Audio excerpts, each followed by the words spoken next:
ঝিনাইদহের কোটচাঁদপুরে এসএসসি পরীক্ষার্থী সাকিব আল হাসান অঙ্কনের তৈরি বিমান আকাশে সফলভাবে উড্ডয়ন করে এলাকায় তোলপাড় তৈরি করেছেন। তরুণ এই মেধাবী উদ্ভাবক উড়ন্ত বিমান বানিয়ে সফল হয়েছেন। তার এই বিমান দেখতে ভিড় করছে বিভিন্ন এলাকার লোকজন। রাজীব হাসানের তথ্য ছবিতে বিস্তারিত।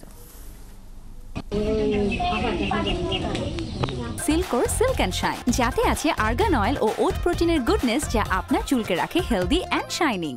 কোটচাঁদপুর সরকারি পাইলট মাধ্যমিক বিদ্যালয়ের এসএসসি পরীক্ষার্থী সাকিব আল হাসান অঙ্কন ছোটবেলা থেকেই প্রযুক্তির প্রতি ঝোঁক তার। ড্রোন তৈরির পর এবার তারই হাতে তৈরি হয়েছে বিমান। স্থানীয় স্কুল মাঠে উড়াতে দেখা গেছে ওই বিমান। প্রযুক্তি নির্ভর হাতে তৈরি বিমান। অঙ্কনের এই বিমান তৈরি করতে সময় লেগেছে 4 মাস।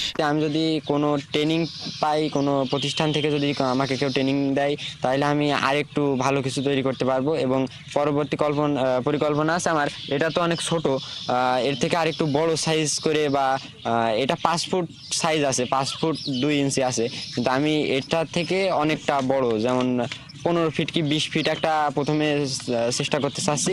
এটা যদি সফল হয়, তারপরে আমি আরো বড় করে একটা প্লেন বানানোর পরিকল্পনা রয়েছে আমার। বড় পরিসরে উদ্ভাবনে নামতে চান অঙ্কন। এর জন্য প্রয়োজন সরকারি পৃষ্ঠপোষকতা।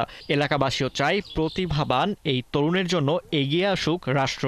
সে নিজেই টিফিনের টাকা বাঁচিয়ে বিভিন্ন রকম সরঞ্জামাদি ক্রয় করে। তার প্লেন আজ আকাশে উড়ছে। তার প্লেনটি দেখে আমরা খুশি, গ্রামবাসীও সবাই খুশি, এবং বিভিন্ন দূর দূরান্ত থেকে এই প্লেন দেখতে মানুষ আসছে। তার তৈরিকৃত যে প্লেনটি, এই প্লেনটি যখন আকাশে ওড়ে, মনে হয় আসলে বাস্তবে একটা প্লেন উঠছে। আমাদের জন্য অনেক আনন্দের, আর সে যেন ভবিষ্যতে দেশের মঙ্গলের জন্য আরো ভালো কিছু করতে পারবে, এটাই আমাদের কামনা। অঙ্কন দেখিয়ে দিল সঠিক দিক নির্দেশনা আর উৎসাহ পেলে মফস্বলের তরুণরাও হতে পারে প্রযুক্তির নায়ক। সরকারি সহায়তা আর প্রশিক্ষণ পেলে হয়তো একদিন অঙ্কনের তৈরি বিমান উড়বে আন্তর্জাতিক আকাশে। ফারদিন নীরব, ৭১।